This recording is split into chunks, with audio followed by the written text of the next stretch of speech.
আমাদের আপার একটি বক্তব্য আমি শুনেছিলাম, তিনি বলেছেন যে আমি আত্মীয়ের বাসায় থেকে আসলে সংসদে আসি, খুব কষ্ট হয়। আমার প্রশ্ন তার কাছে, আপনি আমার ঢাকায় স্থায়ী বাসা আছে, আমি কখনো আত্মীয়ের বাসা থেকে আসি আমি বলি দেখেছি নাই। আপনার বক্তব্য, আমি নিজে আপনি ভুল শুনেছেন। কোনো আত্মীয়ের বাসায় থেকে অফিস করা এটা কষ্টকর।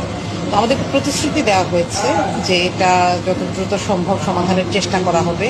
তো আমরা দেখি কি অবস্থা হয়। এখন সবচাইতে বিশ্বে সুন্দরের তালিকায় যাদের নাম আছে, 1 নম্বরে যে মহিলার নাম পাওয়া যাচ্ছে, আপনি ইন্টারনেট ঘাঁটবেন, 1 নম্বরে বিশ্ব সুন্দরী দুনিয়ানা।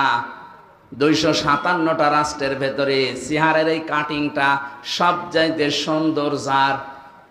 ওই সমস্ত কাজ কারবার যারা করে, মানুষের চেহারা মাপ জব করে যারা এগুলো উপস্থাপন করে, তাদের বর্ণনা কি নাম বলেন তো দেখি?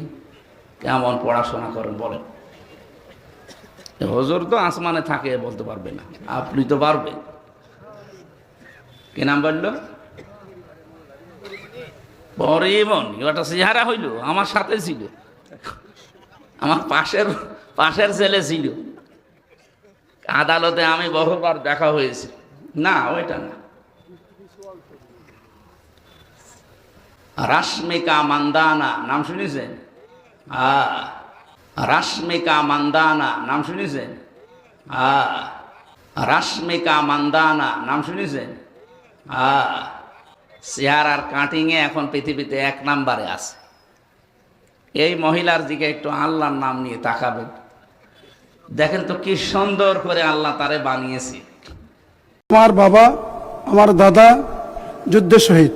নিজ বাবাকে মুক্তিযুদ্ধের শহীদ বলে বক্তব্য দেওয়া জামাত এমপির বাবা বেঁচে আছেন এখনো, কিন্তু জাতীয় সংসদে বাবা যুদ্ধে শহীদ বলে গর্ব করেছিলেন তিনি। আর এই মন্তব্য করে বিপাকে পড়েছে নীলফামারী 4 আসনের জামাত এমপি আব্দুল মুন্তাকিম। রোববার সংসদের বাজেট অধিবেশনে বক্তব্য দেওয়ার সময় তিনি বলেন, আমার বাবা, আমার দাদা যুদ্ধে শহীদ, আমার আব্বারা 7 ভাই 4 জন মুক্তিযোদ্ধা, আমার দাদারা 19 জন 11 জন মুক্তিযোদ্ধা, আমার মা মুক্তিযুদ্ধের অন্যতম সংগঠক। কিন্তু পরবর্তীতে তার নির্বাচনী হলফনামা যাচাই করে দেখা যায় এই সংসদ সদস্যের জন্ম 1981 সালে, অর্থাৎ মুক্তিযুদ্ধের প্রায় 10 বছর পর। এছাড়া বের হয়ে আসে তার বাবা আব্দুল কাদের সৈয়দী এবং মা মুসলমান বেগম দুজনেই বর্তমানে জীবিত আছেন। খোঁজ নিয়ে জানা যায় জামাতের এই এমপির বাবা আব্দুল কাদের সৈয়দী এবং মা মুসলমান বেগম সৈয়দপুর উপজেলার কামারপুকুর ইউনিয়নের ধলাগাছ গ্রামে ছেলের সঙ্গেই বসবাস করেন। রাজনীতিতে সক্রিয় হওয়ার আগে তিনি সৈয়দপুর আল ফারুক একাডেমিতে শিক্ষকতা করতেন। এই বিভ্রান্তিকর তথ্যের বিষয়ে জানতে চাইলে সংসদ সদস্য আব্দুল মুন্তাকিম তার ভুল স্বীকার করেন। বলেন, সংসদে বক্তব্য দিতে গিয়ে অসাবধানতাবশত ভুল তথ্য ও শব্দ উচ্চারিত হয়েছে। হ্যাঁ, জিসান প্রেম করত এক বিধবা নারীর সাথে, এটা সত্য কথা। সাহাবীদের মধ্যেই প্রেম গঠিত ঘটনা ঘটতো। একটা সময় এগুলো যেমন অন্যের স্ত্রীকে ভালো লাগতো, তারপরে তাকে বলতো যে তোমার স্ত্রী আমাকে দিয়ে দাও। এটা নবীদের মধ্যেও ঘটেছে, যদিও ওটা অন্যায় না।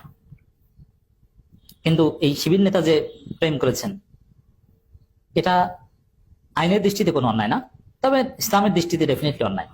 নাউজুবিল্লাহ। আপনারা হয়তো এই শিবির নেতার বক্তব্য শুনেছেন।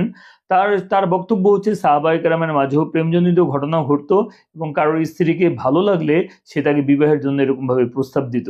এটা সাহাবায়ে কেরামের উপর মিথ্যা অপবাদ দেওয়া ছাড়া আর কিছুই না। আমরা যদি সাহাবায়ে কেরামের জীবনী দেখি, তাদের আমল আখলাক যদি দেখি, তাহলে সাহাবায়ে কেরামরা এই ধরনের হারাম রিলেশন থেকে অনেক দূরে ছিল। তারা এই ধরনের রিলেশনে কখনো কল্পনাও করতে পারতো না। অথচ দেখেন, দিব্যি একজন ব্যক্তি একেবারে প্রকাশ্যে বলে দিচ্ছে সাহাবায়ে কেরামের মাঝেও নাকি প্রেমজনিত ঘটনা ঘটেছে, সাহাবায়ে কেরাম নাকি প্রেম করতো এবং আরেকজন বউকে ভালো লাগে এই ধরনের প্রস্তাব দিত।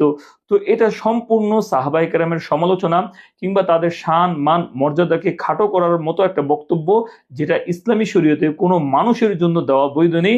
এবং আহলুস সুন্নাত ওয়াল জামাত তারা মনে করে যে এই ধরনের বক্তব্য সাহাবায়ে কেরামের শানে কোনোভাবেই ব্যবহার করা যায় না। তাছাড়া দেখেন, যারা জামাত ইসলামের ভাইরা আছে, আপনাদের কাছে কি কথাটা কি ভালো লেগেছে? এই ধরনের কথাবার্তা সবসময় বলে থাকে নাস্তিক মোরতাদ বেঈমানরা, অথচ এখন আমাদের মুসলিম ভাইদের কাছ থেকে এই ধরনের বক্তব্যগুলো শুনতে হচ্ছে, যেটা আসলে অত্যন্ত দুঃখজনক। মাননীয় স্পিকার, আমি যেটা বলতে চেয়েছিলাম, একটু উদাহরণস্বরূপ চাইলন এবং সুচের কথোপকথন চাইলন সুচকে বলেছিল যে তোমার পাশায় তো ফুটা, তুমি আবার বড় কথা বলো কিভাবে? সুচ চাইলনকে বলে, চাইলন রে, তুমি শুধু আমার একটা ফুটা দেখে আশ্চর্য হচ্ছ, কিন্তু তোমার পাশায় যে হাজারো ফুটা, সেক্ষেত্রে তোমার কোনো নজর নাই।